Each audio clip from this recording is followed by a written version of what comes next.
new when you're not taking care of what he gave you.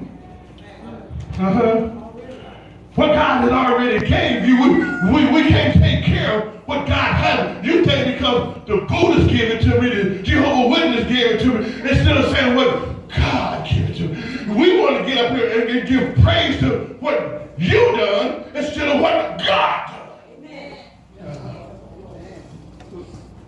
I don't hear so many preachers jump up and say, I delivered you, now you didn't deliver nothing. That's what we get in the problem, get in the way. We use instead of saying he. We always want to say what I done instead of what he done. You never say, I pray to God, I heal myself. Through God, I heal. And through his what? Faith.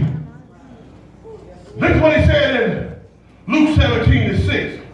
He's speaking, Luke is saying, speaking the same thing that Jesus was speaking in Matthew. Come on, somebody, read. And the Lord said. But then he said, again, Luke spoke and said, the Lord said, if you that have faith, here Luke, speaking the same thing. That's what's wrong with now. We ain't on the same type of faith. We're trying to operate in different faith than what God has told you to operate in. See, here Luke was describing the same thing that Jesus that spoke to the disciples. Luke turned around and was telling them that if you, he said, if you, look at your neighbor and say, if you. He said, if he had faith as a grain of a mustard seed, you said what? Man, look at you. Thank you, Jesus. Oh, man. This sycamore tree had deep roots. It's planted deep. He said, if you have faith. So sometimes we worry, we weigh with our faith. So sometimes we got it. And sometimes I hope God can do it for me. I think God. Instead of saying, I know that God is going to do it. I'm having faith. I'm standing on his word. I'm standing on saying that God can and will. Why drink water? He said, somebody read. It says, be thou plucked by the root. And he said, if you have faith and you talking to this situation, he can pull it up by the what? He can pull it up by the root. There's no root too deep that God can't have faith to bring you out. It's nothing that you've been through. If you have faith that God's going to take you through it. Some days it ain't going to feel good. Sometimes your mountain is moved by your faith. And if your faith is strong, God can move quickly. Sometimes I prayed all night long, and I wonder why God didn't show up. It's something that's within you. You have to get out of you before God can bless you. He said it will be plucked up by the root and be what? I mean, it be thrown in the sea. Everything that you going through, everything that you went through, everything that you thought about how God's going to bless you, first deal with your growth in faith. With faith, you can move mountains, physical, naturally, and spiritually, if you have what? Faith. Faith coming by hearing, and hearing by the what? The word of God. So when you hear the word that God has spoken unto you, then you ought to move by what? Faith. I don't know nothing about how to move about nothing but faith. I live by faith. I walk by faith.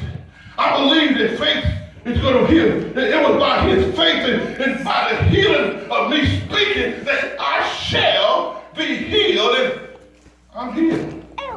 I'm a little overweight. I understand that. But yet I'm still healed. I may not be the size doctor want me, but I'm healthy in God's time. Y'all don't get it. When I feel that it's time for me to lose the weight, I won't lose it because I have faith that I can lose it. But right now, God has the pounds on me for a reason. Because he said, I got work for you to do. And sometimes we have to go on a fast. Y'all don't hear me.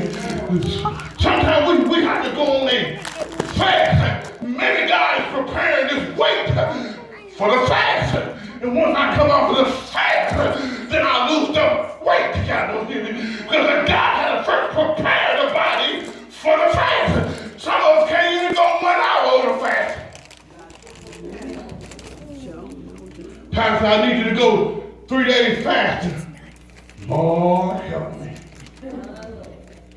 I don't spoke something. I got to eat at 12 o'clock. Just give me something. Oh, at 3 o'clock. Yes, I speak to the devil that I have diabetes. But when God tells me to fast during the 12th hour, I can make it. Come on, somebody. I have the strength that I can go through it. And every Sunday, I fast through Sunday morning. I want chips. What they tell me? Diabetes, you can't miss no breakfast. You can't miss no meals.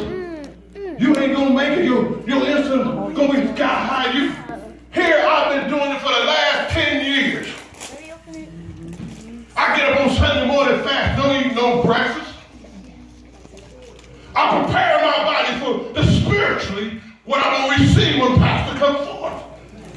So I fast. I ain't telling everybody, because everybody don't have that kind of faith. So everybody don't have that kind of faith.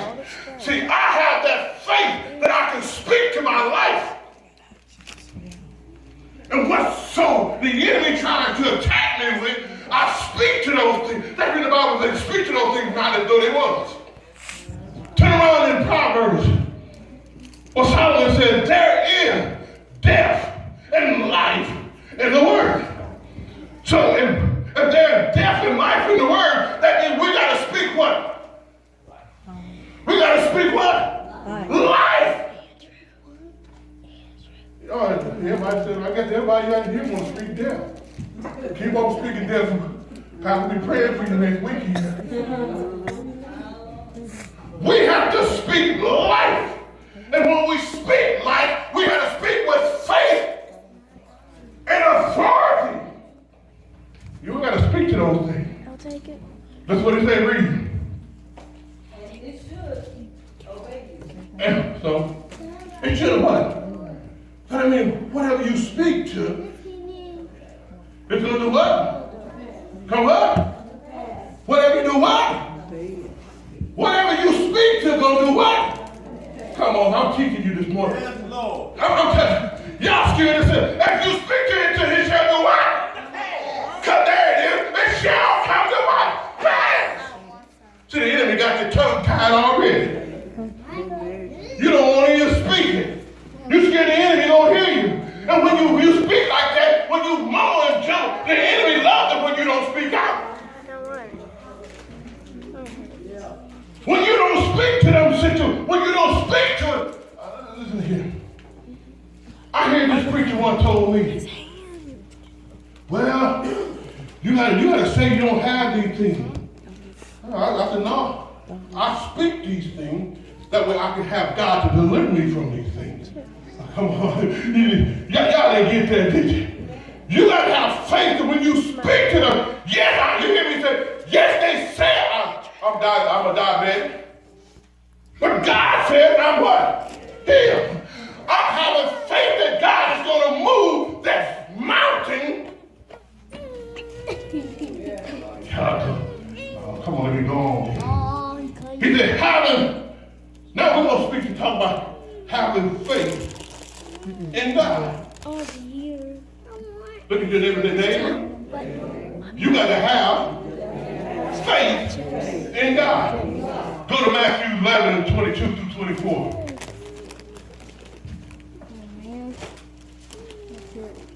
You first have to have faith in God. St. Mark 11:22. St. Mark.